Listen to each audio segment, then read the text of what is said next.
¿Conocen el chope? ¿No?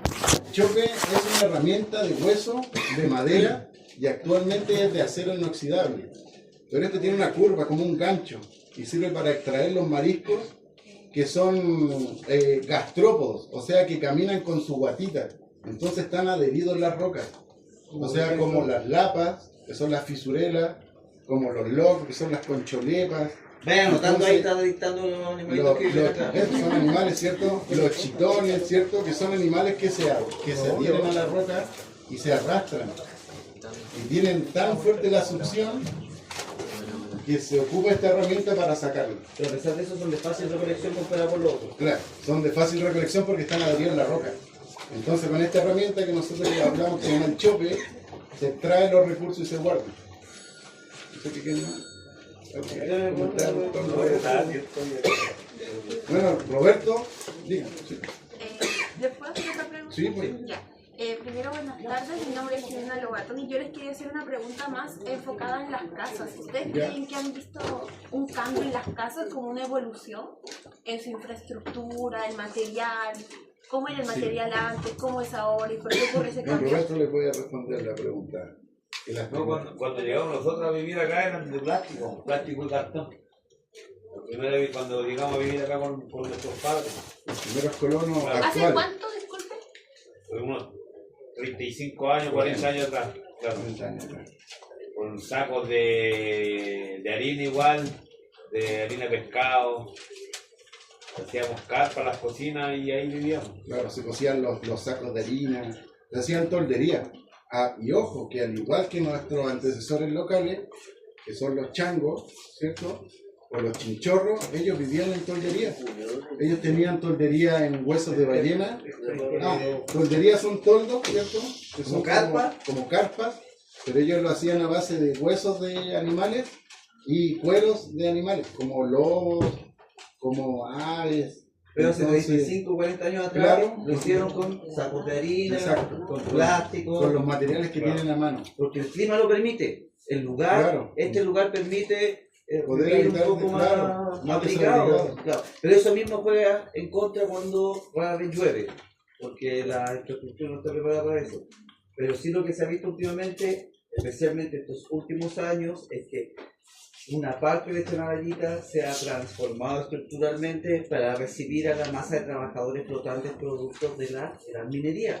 Entonces muchas casas que eran pequeñas ahora tienen 2 pisos, 3 pisos, 40 habitaciones. No sé, es una exageración. ¿Y de qué material son esas casas? Pasaron de ser estas construcciones espontáneas, más improvisadas y también más artesanales, como las que narraba Roberto, a ser ya de materiales más modernos, chinos, así como burco metal, este plástico para el techo. En realidad, construimos con las cosas que tenemos a mano.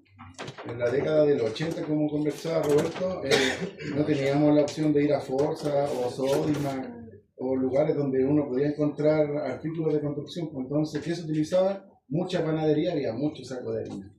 Entonces, por lo general, la toldería era de sacos de harina, de nylon, de madera. Hoy en día ocupan los letreros de los políticos, no sé si se han dado cuenta, a veces sin sombra. Eso es más o menos a lo que se refiere con la toldería o cómo buscar abrigo en el desierto. Yo tengo una pregunta. Con lo que me contó de que el agua caía y se volvía en las calles, ¿está preparado para por seguro hacer eso? No. Estamos esperando que pase.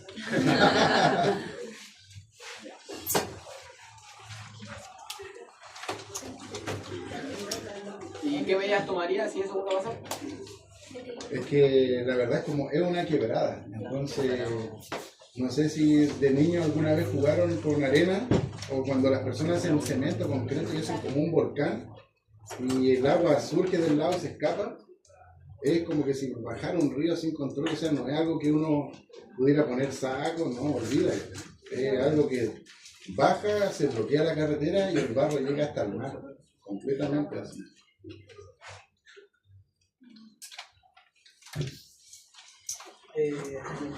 Primero que nada, agradecer por su tiempo de venir y bueno, mi nombre es Lucas Salvador y le voy a preguntar un poco sobre la flora y fauna. Me gustaría saber cuáles son los principales mariscos y peces que se pueden llegar a extraer del mar aquí. Ya. Peces y mariscos, vimos muchísimo, pero cuando hablamos de extraer son los cuales comemos. ¿A eso te refieres, no? Porque puedo nombrarle muchísima fauna de la zona, pero no todas es para alimentarse, o no todas las extraemos. Hay algunas que no tienen un valor económico y muchas veces las dejamos intactas. Pero, por ejemplo, de los mariscos, las almejas, las lapas, los locos, los piures, los picorocos, los erizos, los choritos, eso es como el marisco que se extrae principalmente para consumo. Otros mariscos como los chitones no se extraen actualmente. Y peces tienen jerguilla, baunco, pintacha, cabrilla, pejeperro, sargo de peña, congre negro, congre colorado, apañado, pejeperro, pejeperra, mulato, lenguado, dorado, mono, corvina, hay muchísimo. Y eso hablando del agua, porque también tenemos flora, fauna, fungi, insectos en la zona de aquí que a veces no lo percibimos, pero son muy importantes para nosotros, como control de plaga. Por ejemplo, la araña sicario, que es controladora de plaga en la zona. La araña saltarina también. Araña saltarina. La abeja come hoja. Se ve todo el tema de eso de araña. Se ven, pero son sutiles, porque se esconden. Y lo otro que también su espacio, debido a la presencia humana, los humanos somos portadores de arañas de rincón. Y eso hace que los espacios de las arañas locales también se vean reducidos y afectan un poco. Claro. En general todo eso. Las aves también son súper importantes, las golondrinas que están en la extinción. ¿Qué tipo de especies de aves pueden haber por la zona cercana? Ya, por ejemplo, hay varios tipos de aves que tenemos aquí. Tenemos aves pelágicas, que son aves que viven en alta mar, pero anidan en tierra. Después tenemos aves migratorias que están solo de paso. Y tenemos las aves que están estables, que viven aquí siempre. Y bueno, las más comunes que conocemos es el guajache o el pelícano, que no sé si lo conocen, grande, ¿cierto? Come aves, o sea, que come peces. Después tenemos, no sé, pues los jotes, que son súper importantes. A veces muchos los miran y los ven feos, cabeza roja, porque son controladores de plagas de animales muertos. Esto es súper importante dentro del mundo de las aves en la costa, porque siempre hay muerte en el mar y hay un control de esa muerte. Por ejemplo, si muere un lobo marino en el mar y se va al piso, hay unos mariscos que se llaman los locates, que son unos caracoles, y listo, y desaparece el cuerpo. Los cangrejos, las jaipas, los mismos lobos, muchos, los pulpos, se alimentan. Pero ¿qué pasa cuando un animal vara muerto? Cuando un lobo llega muerto a la costa, cuando una ballena llega muerta a una costa, hay peligro. Porque cuando la carne se descompone, genera algo que se llama el antrax. No sé si han escuchado alguna vez del antrax. Es un veneno en polvo que tú al inhalarlo mueres. Es una reacción química de la carne descompuesta. Pero el jote es capaz de comer esta carne descompuesta. Entonces son los que reducen en toda la orilla este peligro inminente que hay. Son súper importantes los jotes chiquillos. Y claro, tenemos por ejemplo las golondrinas que están en extinción, ¿cierto? El gaviotín costero, la gaviota peruviana, los guairaos, el pinel que nos avisa cuando la mar está mala. ¿Cómo les avisa que la mar está mala? Para nosotros es un ave así muy importante, de pico rojo, grande. Y cuando hay una marejada pasan cantando varios pinchineles simultáneamente. Puede estar la mar buena y pasa pi, pi, pi, pi, pi, pi, pi. Ah, ya, se echó a perder la mar. Te va a acostar el otro día, vuelves y está marejada.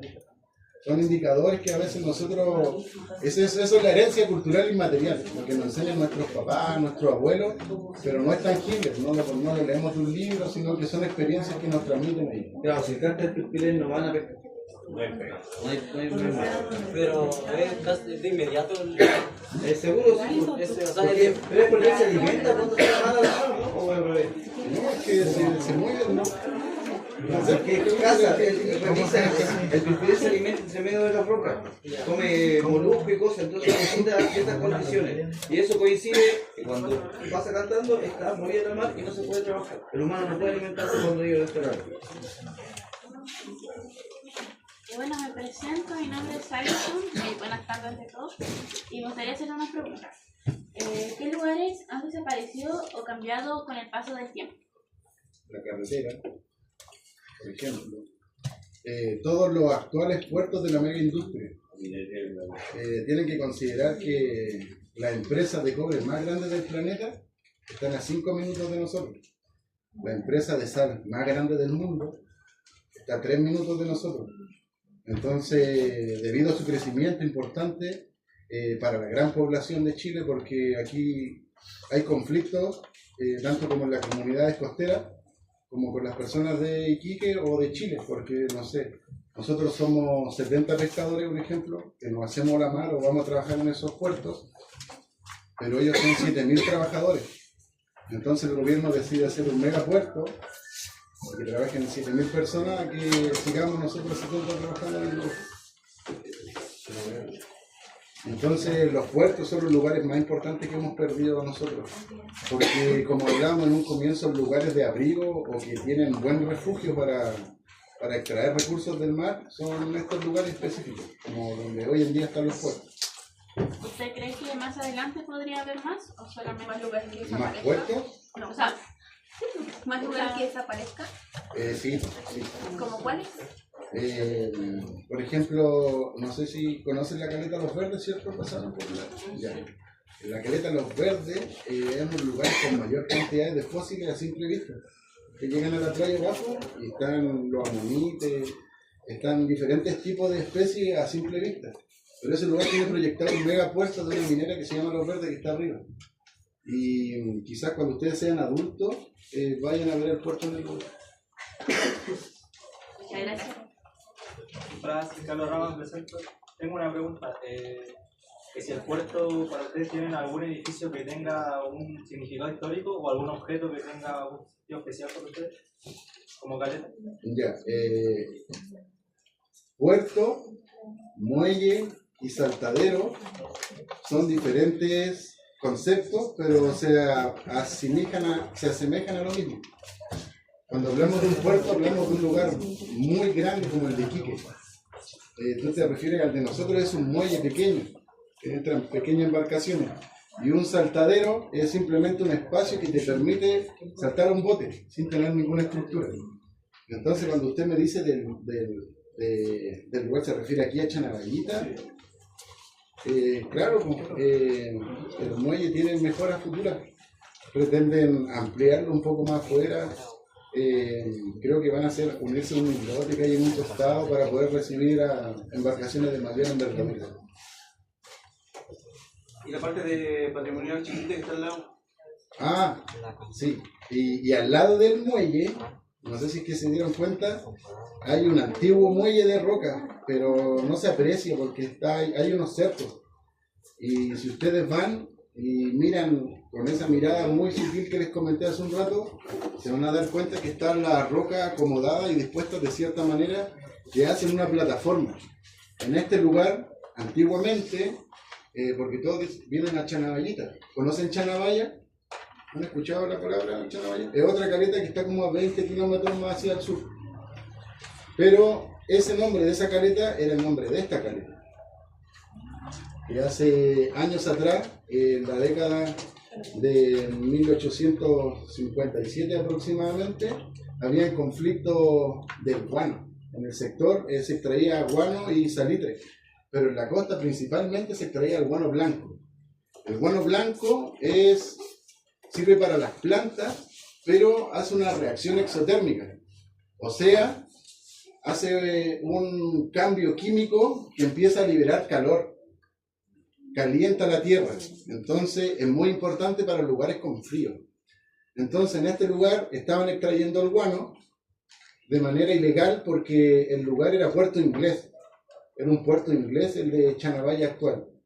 Entonces pillaron a los tipos robando el guano y el dueño de la embarcación que se fue presa, un gran barco, imagínense un buque, un clipper, una carabela de 3 palos, no sé si lo logran imaginar, como lo que ven actualmente en el muelle lleno de contenedores, pero imagínense lleno de sacos de guano.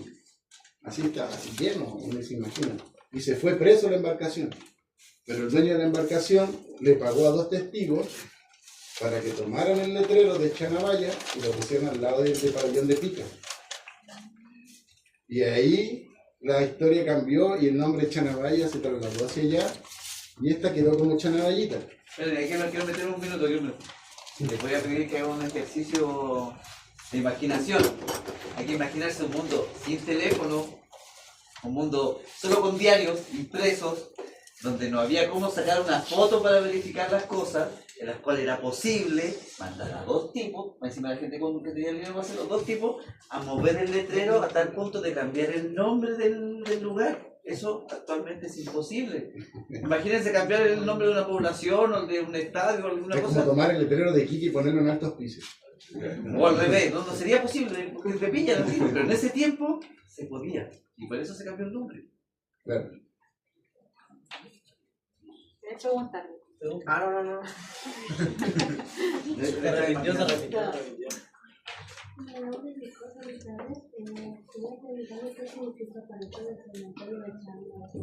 ¿Qué? El cementerio de Chanabaya. No tenemos cementerio.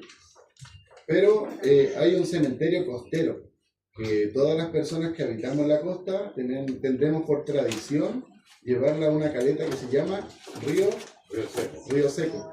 Y en ese lugar están todos nuestros antecesores, nuestros familiares, los difuntos, los vamos a enterrar allá a la caleta arriba. Y tiene la suerte, bueno, comenten ustedes, don Miguel, del cementerio que iba a agregar algo más, pero termine los cementerios. No, porque el cementerio es patrimonio porque tiene muchos entierros de pampinos. Entonces tiene mucho ingreso en el lugar. Pero se hace todo el ritual desde aquí hasta allá, hacen algún ritual. Sí, en la noche los vecinos tirando palas, así a lo antiguo. Sí. Y eso hasta el día de hoy. Sí. Se hace una visita todos los años también. Es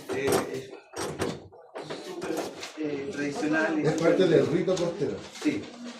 Tal vez lo que pregunta también, o lo que va la pregunta es a los hallazgos arqueológicos de personas sepultadas o los entierros o las personas que se han encontrado, por ejemplo, el chamaco, no sé, a eso se refiere, las personas que se han encontrado sepultadas acá o solamente dónde se entierran las personas de Chanabaya. ¿Dónde se entierran? Eso, en Río Seco. ¿Alguien más quiere hacer alguna pregunta? Aprovechemos, aquí tenemos Bueno, me presento, me llamo Esteban. Quería preguntarle cómo se imaginan los tres, con conocimiento distinto cada uno, cómo se ven de aquí, cómo ven Chanabita de aquí a 20 años. En tanto la infraestructura y todo lo que es la caleta. Tenemos varios metaversos, dependiendo de cómo sea el comportamiento de los pequeños como ustedes. Claro, sí. Claro. Depende de. Ustedes son los que están construyendo. Si quieren comer pescado en 20 años más o no quieren comer pescado en 20 años más. Claro, lo más probable es que en unos 20 años más sea una gran caleta ya consolidada. Tienes que considerar que en estos momentos se está construyendo un liceo. Entonces llevamos a tener una escuela, un liceo, ya se te está terminando la plaza. Y hay muchos proyectos que están como en pausa debido a la falta de población, a la falta de agua. Como les comentaba en un comienzo, que no hay agua las 24 horas en la caleta. Entonces, si uno quiere ir al baño, no sé, a las 2, a las 3 de la mañana, hacer de todo, no hay agua. Entonces la gente lo tiene normalizado, cosas que no son normales. Y una vez llegando, agua 24 horas, electricidad, alcantarillado, yo creo que ahí va a crecer muy rápidamente. ¿Tienen alcantarillado? tenemos un alcantarillado actualmente y funciona con una planta de tratamiento muy similar a la de Hospicio. No sé si la ubican, la que está como de la quebradilla hacia el fondo, bajando por el zigzag, mucho más allá. Ya. Allá hay una, no sé si cuando llegaron a Chanavita vienen unos plantitos, unos arbolitos. Ya. Ahí está el agua del baño.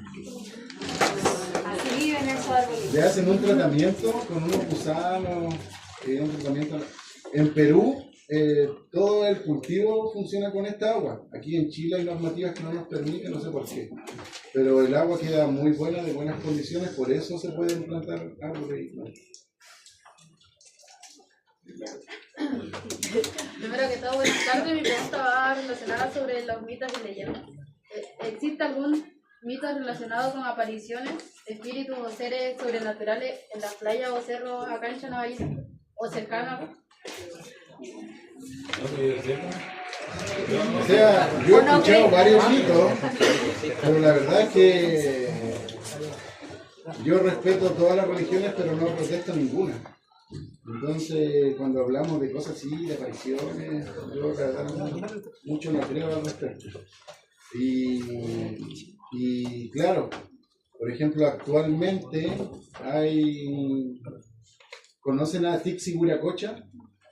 A Tunupa, el Cerro Unica, el gigante de Tarapacá. Ahí sí. Ya. Ya. Camino a Guara, ¿cierto? Camino a Colchane. A mano izquierda está el Cerro Unita, ¿ya? Que es la representación andina del dios de este lugar, ¿ya? Corresponde a Tixi Huiracocha. Esta es una historia andina que habla de un ser que nace en la cordillera de los Andes y muere en el mar, después de hacer la transhumancia por el desierto hiperárico. O sea, un ser que viene enseñando desde la cordillera hasta el mar. Y le llaman el agente civilizador de claro, los Andes. Él había enseñado la agricultura, el cómo trabajar los animales, el buen vivir, el respeto, la ciencia, la arte, claro, muchas cosas. es como un Cristo, como un Dios, así como alguien que iba protestando, pero él era el protestador de aquí, de la zona. Claro. Y hace un par de años atrás, como 2 años más o menos, 3 años con Roberto, con el amigo Roberto, con el amigo Miguel, ¿cierto? Y otro grupo de vecinos, transitando por la cordillera, descubrimos unos geoglifos en la costa, ¿ya? Y hablando de los mitos y leyendas que nos preguntaba aquí, resulta ser justo que es un ser alado, es un hombre pájaro, tiene aproximadamente entre 30 y 40 metros y es una persona parada en esta postura con los brazos abiertos y con plumas colgando y con cara de ave. Y eso está aquí. Entonces, investigando y por la hipótesis que tenemos, claro, y viéndolo de una manera georreferencial, nos damos cuenta que tiene una transecta con el gigante, o con Tunupa, ¿cierto? Y Tunupa es el mismo que Tixi Huiracocha, son diferentes nombres dependiendo de la cultura. Y este ser viene a morir, según nuestra teoría, a la costa porque está su geoglifo acá. Y en el contexto de las excavaciones, hablando del alcantarillado, cuando estaban haciendo las instalaciones, salió una momia en un fardo fúnebre, la cual tenía una tabla de rapé, la cual pertenecía a la cultura de Tiahuanaco de Bolivia.